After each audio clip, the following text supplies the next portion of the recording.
Introduction. Welcome to the channel. This collection brings us through an incredibly turbulent and foundational era for the original mutant team, exploring hidden conflicts, profound tragedies, and world-shaking battles that define their early history. Part 19 X-Men. The Hidden Years 15, 2001. The X-Men arrive at the Worthington estate to find a horrifying scene. Warren is completely helpless as his uncle Bert, who has manipulated the family fortune, and the sinister Dr. Stewart execute a deadly plan. Dr. Stewart has administered a lethal poison to Catherine Worthington, Warren's mother. The tension is incredibly high as Cyclops, Marvel Girl, Beast, and Iceman burst into the room to intervene. They battle Uncle Bert, who has equipped himself with advanced weaponry to fight the young mutants. Cyclops uses his optic blasts with extreme precision to disarm Bert without bringing the mansion down on top of them. Beast analyzes the medical equipment and realizes with dawning horror that the poison administered to Catherine is completely fatal and irreversible. Despite all of their incredible superhuman abilities, the X-Men are completely powerless to save her. Warren is forced to hold his mother as she tragically passes away in his arms, leaving him devastated and broken. As the team reels from this profound failure, the situation escalates further. Lorna Dane, who had accompanied the team, is suddenly enveloped in a mysterious, glowing energy field. Without warning, she is lifted into the air and floats away into the dark night sky, completely unresponsive to her teammates' cries. Havoc is frantic, but neither his energy blasts nor Iceman's ice paths can reach her in time. The team is left battered, emotionally shattered by the death of Catherine, and deeply confused by the sudden abduction of Lorna Dane. The tragedy forces the young mutants to realize that their powers cannot solve every problem, and some losses are permanent. They must now regroup, comfort their grieving teammate, and somehow find a way to track down Lorna before she faces a similarly grim fate in the unknown. Part 20 X-Men. The Hidden Years 16, 2001. Alex and Bobby are absolutely frantic after Lorna's sudden disappearance. Using Cerebro's tracking data, they trace her unique energy signature across the globe, determining that she has been taken to the remote and treacherous peaks of the Himalayas. Determined to rescue her, they commandeer an aircraft and head into the freezing, unforgiving mountain range. Meanwhile, Professor Charles Xavier is on a completely different mission in Illinois. He has traveled to the quiet suburban home of the Martin family to check on young Ashley Martin. Ashley's mutant powers have been manifesting in dangerous and unpredictable ways. She accidentally activated a dormant Sentinel robot, putting her entire family and neighborhood at severe risk. Xavier uses his immense telepathic abilities to carefully enter Ashley's mind, placing specific mental blocks to suppress her traumatic memories and temporarily dampen her uncontrollable abilities. Back in the Himalayas, the X-Men's rescue flight takes a disastrous turn. As they fly over the snowy peaks, their aircraft is suddenly struck by a massive, hurled boulder. The sheer force of the impact causes the ship to crash land in the harsh, icy wilderness. The team stumbles out of the wreckage, disoriented and freezing, only to realize that the attack was not a random avalanche. They are in the territory of a highly aggressive and incredibly powerful mutant. This attacker is none other than the mutant known as Yeti. Yeti is a mysterious, monstrous-looking mutant who possesses a terrifying, beast-like appearance. He used to be a prominent member of the First Line, a covert team of superheroes that operated in the shadows long before the modern era of heroes like the Fantastic Four and the X-Men. Kept hidden away from the public eye due to his intimidating, bestial exterior and his fierce, unpredictable temperament, Yeti possesses incredible superhuman strength, enhanced durability, and heightened animalistic senses.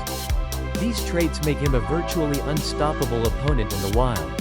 His feral nature often makes it exceptionally difficult for him to control his rage, which isolated him even from his former allies. Following the tragic and violent end of the First Line, Yeti chose to remain permanently in the remote regions of the Himalayas, living entirely as a recluse. His profound isolation has only made him vastly more defensive of his mountain territory, reacting with extreme aggression to any intruders. Yet, beneath his feral and savage exterior, there is a lingering, unspoken sorrow for the friends he lost, adding a deeply tragic layer to his frightening persona. Part 21 X-Men. The Hidden Years 17, 2001. In the freezing heights of the Himalayas, The X-Men are reeling from their crash landing, but they quickly realize that Yeti's thrown boulder is the least of their immediate problems. A much more calculating and lethal predator is stalking them through the snow. Kraven the Hunter. Kraven has traveled to this remote location seeking the ultimate prey to test his legendary skills, and he believes that the mutants, specifically the incredibly agile and strong Beast, fit the bill perfectly. Using a combination of stealth, hidden traps, and specialized toxins, Kraven manages to ambush the team and capture Beast. He injects Hank McCoy with a rare and deadly poison, putting the brilliant mutant on a strict and terrifying timer. If the X-Men cannot defeat Kraven and claim the antidote, Beast will die in agony. The team is forced to navigate a series of brutal, psychological, and physical traps laid out by the Master Hunter. Cyclops and Marvel Girl must coordinate their powers perfectly, with Jean using her telekinesis to shield them from hidden spikes and Scott using his optic blasts to shatter the ice walls Kraven uses for cover. The battle pushes the young mutants to their absolute limits, forcing them to think like the prey Kraven assumes they are.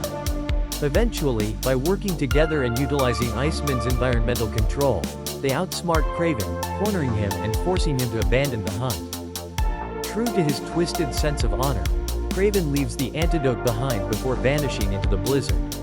Hank is saved just in the nick of time, but the team is left physically battered and deeply weary. Meanwhile, back at the mansion in New York, Warren Worthington continues to mourn the tragic loss of his mother, isolating himself as his grief threatens to overwhelm his spirit completely. Part 22 X-Men. The Hidden Years 18, 2001. The narrative shifts focus to the mysterious and highly secretive organization known as The Promise. This group is led by the enigmatic Tobias and the telepathic Lucy Messenger. The Promise operates on a deeply pessimistic and fatalistic philosophy regarding the escalating conflict between baseline humanity and mutantkind. They firmly believe that both Professor Charles Xavier and the radical Magneto are completely wrong in their approaches.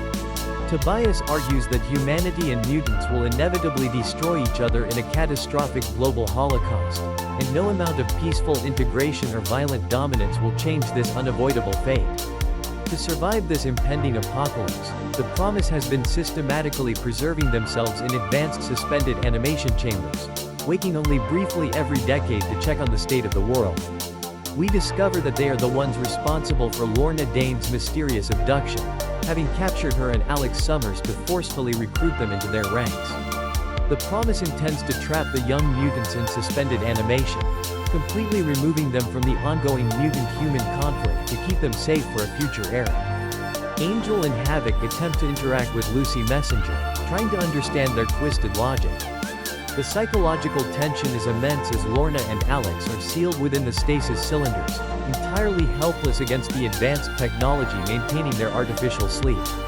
Tobias coldly dictates that this forced preservation is the only true mercy, actively stripping the mutants of their agency in the name of long-term survival. The ideological clash highlights the extreme lengths some mutants will go to escape the prejudice of the modern world, leaving Lorna and Alex trapped in a terrifyingly endless slumber. Part 23 X-Men. The Hidden Years 19, 2001. The rest of the X-Men find themselves trapped in a massive, sprawling subterranean complex that is entirely man-made but appears ancient beyond reckoning. As they explore this vast, underground world, they realize the sheer scale of the engineering is completely staggering. The environment is incredibly hostile, and they are quickly ambushed by a swarm of giant, terrifying insectoid creatures that inhabit the dark caverns. The team is forced to fight for their lives in the enclosed space, using their powers to fend off the monstrous bugs. However, the situation turns from bad to absolutely catastrophic when the team accidentally triggers a massive, industrial ventilation shaft. The colossal fan blades roar to life, generating a hurricane-force suction that immediately begins to pull the mutants toward a gruesome death. Desperate to survive, Cyclops must unleash his optic blasts at full power to push back against the crushing wind pressure, slowing their descent into the spinning blades. Simultaneously, Iceman pushes his freezing abilities to the absolute limit, constructing massive, thick ice shields and anchors to attach the team to the metallic walls of the shaft. Marvel Girl strains her telekinesis to hold the group together, while Beast uses his agility to find any possible structural weakness to exploit. Through sheer determination and perfect teamwork, they manage to halt their fall, but they realize with creeping dread that they have stumbled directly into the underground domain of the infamous Mole Man. Back at the mansion, Professor Xavier uses his telepathic connection to finally uncover the disturbing truth about what has happened to Havoc and Lorna at the hands of the Promise, setting the stage for a desperate rescue mission on multiple fronts. Part 24 X-Men. The Hidden Years 2001, Magneto's grand and sinister machinations are finally fully revealed as he attempts to manipulate global geopolitics to his own advantage. Seeking to trigger a devastating war that will distract humanity and leave them vulnerable, Magneto focuses his efforts on manipulating Namor the Submariner and the underwater kingdom of Atlantis. Using his unparalleled mastery over magnetism, Magneto fakes a highly destructive attack on Atlantis, carefully modulating the magnetic forces to make it appear as though the surface world's militaries are responsible. This brilliant but evil tactical strategy is designed to enrage Namor and provoke an all-out Atlantean invasion of the surface. The Fantastic Four become inevitably drawn into this escalating international crisis as they try to determine the true source of the magnetic disturbances. Meanwhile, deep beneath the Earth's crust, the X-Men are locked in a fierce confrontation with the Mole Man in his subterranean kingdom. The Mole Man, fiercely protective of his realm, unleashes his armies of moloids and underground monsters against the young mutants. Cyclops and Marvel Girl must coordinate their defensive and offensive attacks with absolute precision to keep the endless waves of subterranean creatures at bay. The dark, claustrophobic environment heavily favors the Mole Man, forcing the X-Men to rely on Beast's tactical genius to find an escape route. Concurrently, within the hidden base of the Promise, Lucy Messenger begins to experience profound doubts. Watching the captive mutants suffer, she starts to realize the fundamental error and cruelty of Tobias's methods, setting up a crucial internal rebellion that could finally turn the tide for Lorna and Alex. Part 25 X-Men. The Hidden Years 2001. The global conflict escalates to a fever pitch as Magneto takes drastic measures to ensure his war between Atlantis and the surface world comes to fruition. To completely provoke the Fantastic Four and guarantee Namor's blind rage, Magneto brazenly captures the Invisible Girl and the Atlantean Lady Dorma, using them as high-value hostages. This bold move forces both the superhero community and the Atlantean military into a desperate, high-stakes standoff. Underground, the X-Men are still fighting tooth and nail against the Mole Man's relentless forces. They are trapped in a war of attrition in the subterranean tunnels, expending massive amounts of energy just to survive the continuous onslaught of monsters. Above ground, in the secure stasis facility of the Promise, a completely different but equally deadly crisis is unfolding. Havoc, trapped inside his suspended animation tube, is experiencing a catastrophic power malfunction. His body is unconsciously absorbing ambient cosmic energy, and because he is in stasis, he cannot vent it. His mutant energy builds up to a highly critical, explosive level inside the confined space of the cylinder, threatening to detonate and destroy the entire facility, killing him and Lorna instantly. Sensing this massive buildup of raw power, Professor Charles Xavier intervenes from afar. Pushing his telepathic abilities to their absolute maximum, Xavier projects his astral form into the facility and connects with Alex's unconscious mind. With agonizing effort, Xavier manages to telepathically stabilize Havoc's power output, preventing a massive explosion just in the nick of time, ensuring that the young mutants survive to fight another day. Part 26 X-Men. The Hidden Years 2001. The massive, multi-front climax of the Hidden Years arc arrives with explosive force.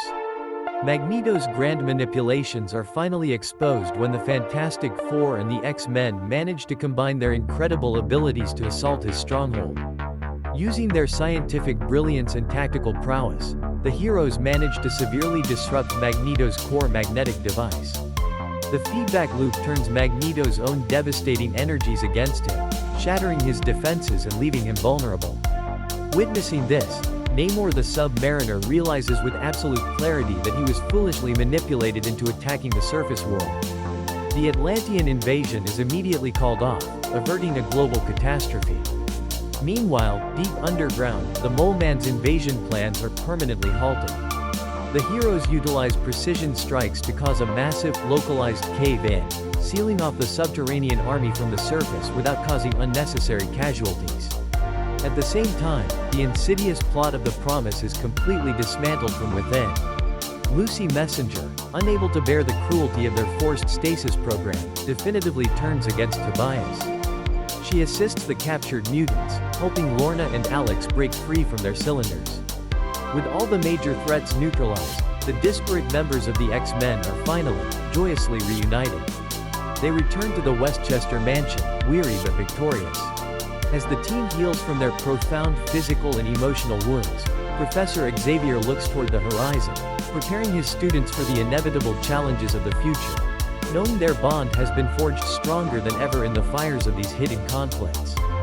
Part 27 Marvel's Shadows and Light 1, 1970. The narrative shifts focus entirely to the gritty and violent world of Wolverine.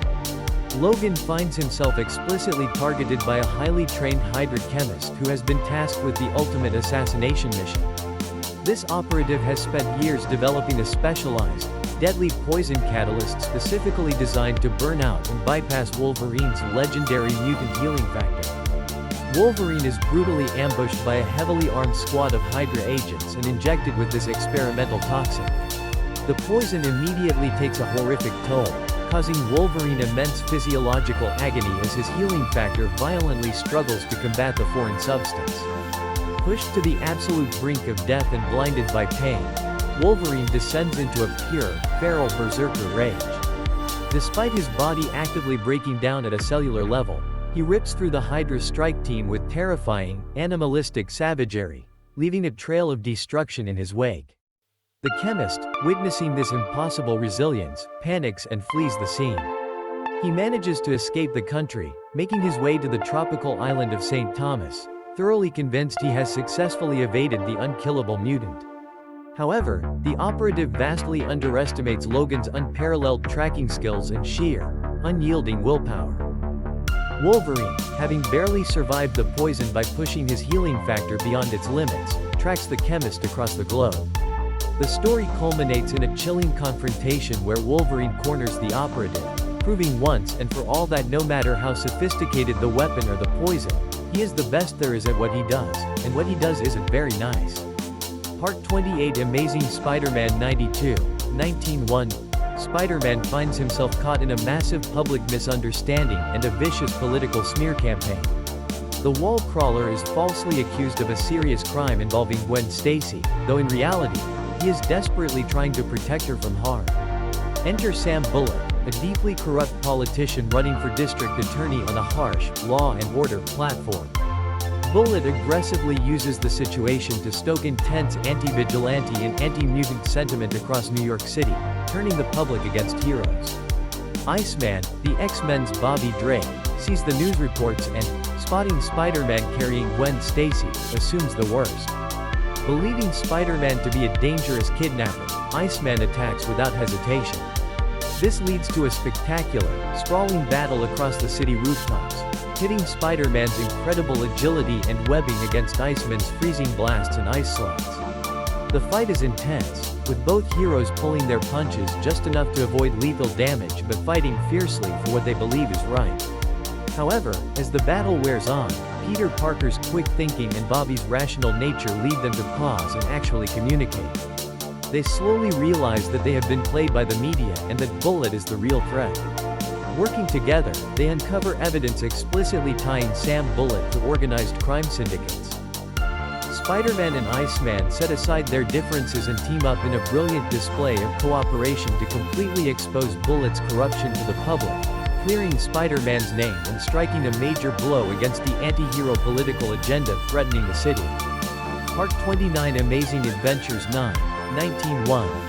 The insidious madness of Magneto takes center stage as he targets the incredibly powerful Inhumans. In the bustling city of San Francisco, the Inhuman royal family, comprising Medusa, Gorgon, and Karnak, are desperately searching for their king, Black Bolt, who is currently suffering from a severe case of amnesia. Unbeknownst to them, the Master of Magnetism has already located and captured the vulnerable Black Bolt. Magneto, fully recognizing the planet-shattering potential of Black Bolt's sonic voice, has strapped the Silent King into a complex, terrifying machine designed to manipulate his mind and siphon his vast energy for Magneto's own destructive purposes. The Inhumans navigate the unfamiliar human city, facing prejudice and danger, until they are violently ambushed by Magneto's bizarre and newly created mutant henchmen. A brutal street-level battle ensues. Gorgon uses his seismic stomps to shatter the pavement, while Karnak utilizes his martial arts mastery to find the structural weaknesses in their foes. Despite their incredible skills, the Inhumans are fighting a losing battle. Magneto's overwhelming magnetic prowess, combined with the sheer numbers of his mutated followers, proves to be too much. To make matters infinitely worse, Magneto brings out the mind-controlled Black Bolt, forcing the Inhumans to face their own beloved ruler. Unwilling to harm their king, Medusa, Gorgon, and Karnak are ultimately subdued and captured by the gloating Magneto, leaving the fate of the world hanging precariously in the balance as Magneto's ultimate plan begins to unfold. Part 30 Amazing Adventures 10, 19-2, continuing the desperate struggle, Magneto transports his high-value captives, the Inhuman royal family, to a heavily fortified government research installation. Magneto's terrifying plan is finally laid bare. He intends to use the siphoned power of Black Bolt's voice to forcibly tap into a newly discovered, virtually limitless source of cosmic energy held within the facility. With this energy, Magneto believes he can reshape the entire planet to his exact specifications, ensuring total mutant dominance. However, Magneto critically underestimates the resilience of the Inhuman spirit. Deep within the facility, Karnak, Gorgon, and Medusa manage to break free from their incredibly strong magnetic restraints, using their combined abilities to shatter their prison. They race through the complex, desperately fighting their way toward the central control room to save their king. Simultaneously, the immense stress of the machine and the presence of his loyal family trigger a breakthrough in Black Bolt's shattered mind. His amnesia begins to rapidly fade, and his iron will reasserts itself. In a moment of supreme triumph, Black Bolt completely breaks free from Magneto's mental and physical domination. To stop the villain, Black Bolt is forced to unleash a tiny, highly controlled fraction of his devastating sonic scream. The sheer, concussive force of his whisper completely annihilates the cosmic energy machine and brings the entire research facility crashing down around them. Magneto's grand plans are completely ruined in an instant, and the villain is forced to flee the massive destruction. The Inhumans escape the rubble, powerfully reunited and ready to return to their hidden city of Atalan, their bond stronger than ever. Part 31 Alpha Flight 9, 19-4. This deeply emotional issue delves into the tragic and complex backstory of Aurora, shedding light on the immense trauma that forged her fractured identity. We witness the grueling childhood of Jean-Marie Beaubier within the suffocating and oppressive walls of Madame Dupont's School for Girls, a strictly run religious institution. Following the devastating death of her parents, Jean-Marie is subjected to constant, severe punishments and psychological abuse by the unyielding nuns. The relentless pressure and profound isolation cause her young mind to literally fracture as a defense mechanism, creating the foundation for her dissociative identity disorder. During a moment of absolute despair, she discovers her mutant abilities, miraculously taking flight at supersonic speeds to escape her tormentors, if only for a brief moment in the sky. As she grows older, the distinct, uninhibited persona of Aurora begins to surface to protect the fragile Jean-Marie. We see her later in Montreal, where her outgoing persona lands her in serious trouble with a group of violent thugs in a dark alley. Just as the situation turns dire, she is unexpectedly saved by Wolverine, who brutally dispatches the attackers. Wolverine immediately recognizes her incredible potential and her mutant nature, planting the seeds for her eventual recruitment into Alpha Flight. Jean-Marie Beaubier, also known as Aurora, is a complex and highly compelling mutant from Canada. Raised in an extremely strict and unforgiving religious school after the tragic death of her parents, Jean-Marie endured immense psychological pressure and isolation. This severe upbringing caused her mind to fracture, resulting in dissociative identity disorder, creating two distinct personalities: the repressed, devout Jean-Marie and the uninhibited, outgoing Aurora. As a mutant, she possesses the incredible ability to fly at supersonic speeds and generate blinding bursts of light. Her speed and agility make her a nearly untouchable force in battle. Despite her inner turmoil, Aurora's desire for freedom and self-discovery continually drives her forward. Part 32 X-Men Deadly Genesis Chapter 1, 2006. This issue provides a heartbreaking look into the origins of Petra, a young mutant destined for a tragic role in X-Men history. The story reveals the horrifying moment her geokinetic powers first manifested. During a peaceful family camping trip, a sudden surge of her abilities accidentally triggered a massive, catastrophic rockslide. The disaster instantly killed her entire family, leaving her orphaned and burdened with unimaginable guilt. Thrust into the foster care system, Petra endured years of abuse and neglect before finally escaping to live as a runaway on the unforgiving streets of New York City. Finding a precarious refuge in Central Park, Petra learned to harness her incredible control over earth and rock to survive. She shaped solid stone into hidden caves to avoid the elements and, in moments of desperate need, used her geokinesis to compress raw coal into highly valuable diamonds to buy food and supplies. However, her secret existence is eventually compromised. The police, investigating her activities, corner the terrified young mutant in the park. Petra is a resilient and tragic young mutant whose life has been defined by hardship and survival. Born to immigrant parents, her life was shattered when her geokinetic mutant abilities manifested prematurely, accidentally causing the rockslide that killed her family. Left orphaned and burdened with unspoken guilt, she bounced around an abusive foster care system before running away to live on the streets. Finding refuge in Central Park, Petra learned to harness her incredible control over earth, rock, and minerals to survive.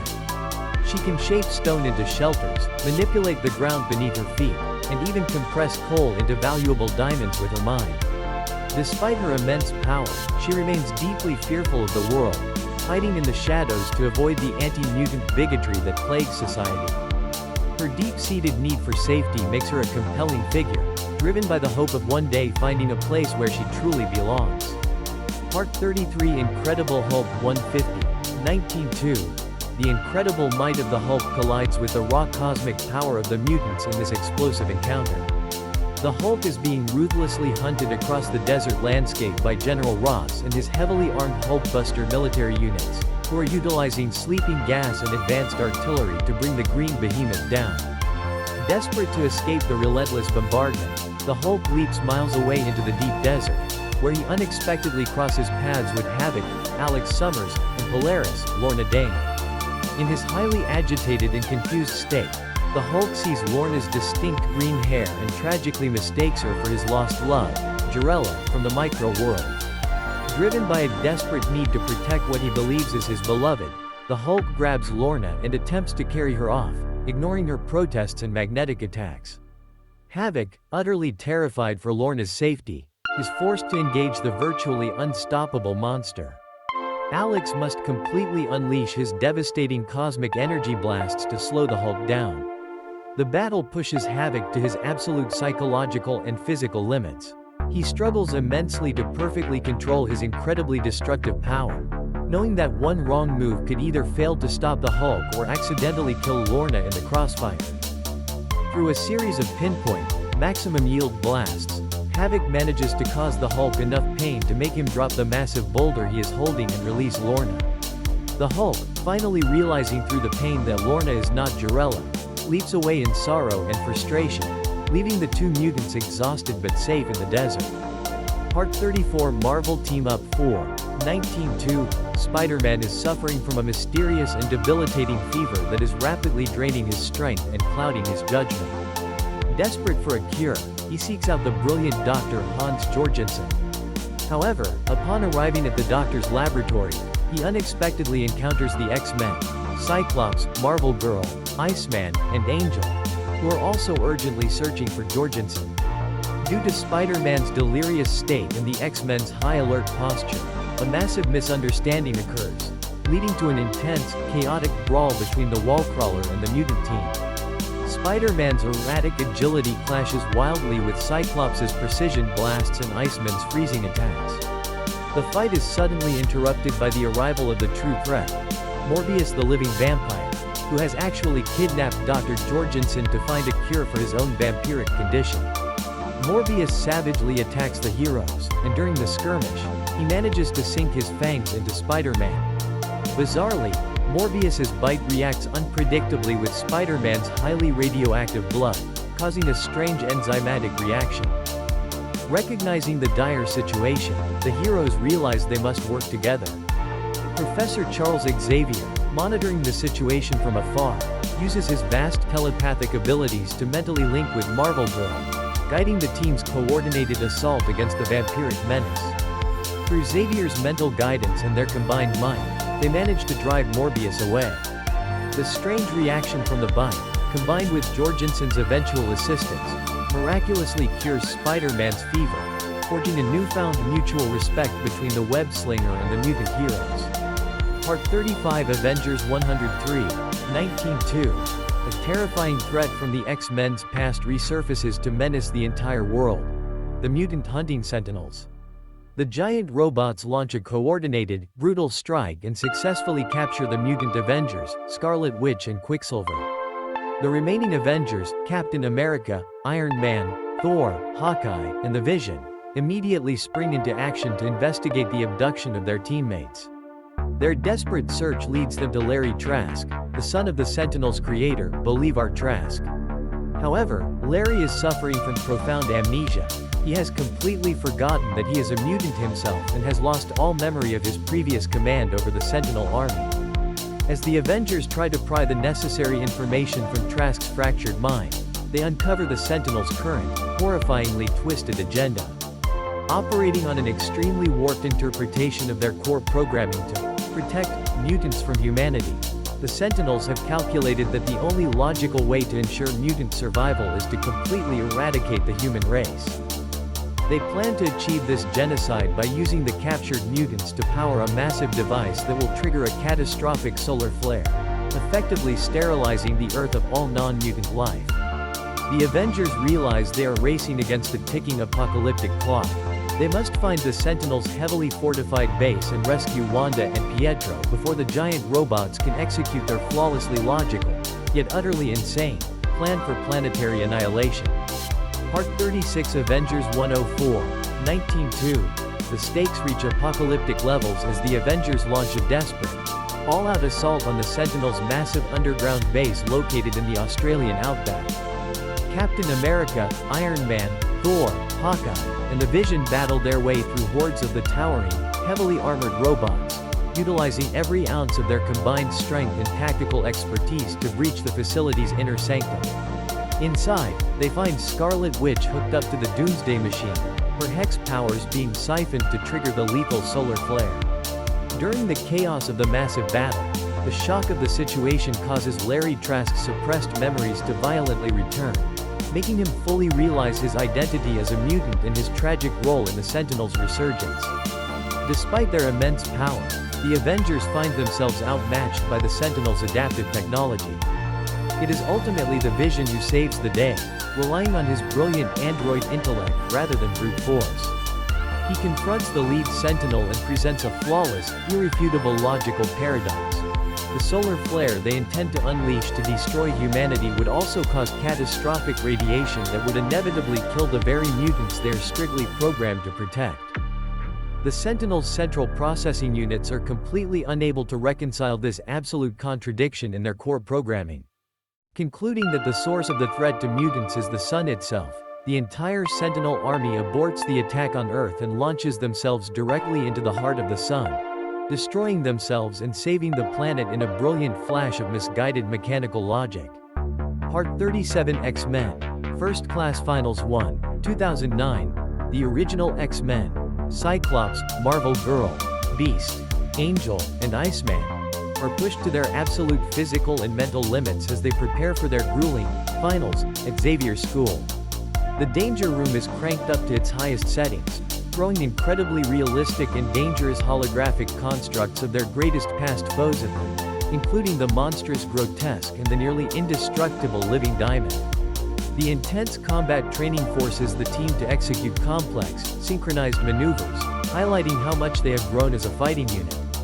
Outside the danger room, personal anxieties about the future begin to surface. Hank McCoy is obsessively working in his lab on a highly complex protein reactant, hoping to find a way to stabilize mutant genetics. Scott Summers receives a mysterious letter from his brother Alex, adding to his internal stress. As the exhausted team attempts to rest after the brutal session, Jean Grey's rapidly expanding telepathic powers inadvertently activate while she sleeps. Without meaning to, her subconscious mind reaches out and pulls the astral forms of her teammates directly into her vivid, chaotic dreamscape. Inside this surreal and shifting mental world, the X-Men are forced to confront bizarre manifestations of their deepest subconscious fears, insecurities, and hidden desires. They must navigate this psychological labyrinth, facing the terrifying realization that they are transitioning from students into full-fledged adults, carrying the immense burden of protecting a world that hates and fears them. This shared mental journey profoundly deepens their bond as they face the reality of their impending graduation. Conclusion. That wraps up our extensive journey through this crucial era of X-Men history, covering immense tragedies, the machinations of Magneto and the Mole Man, the logic of the Sentinels, and the very fears of growing up. If you enjoyed this deep dive, please make sure to like the video and subscribe to the channel for more comic book summaries.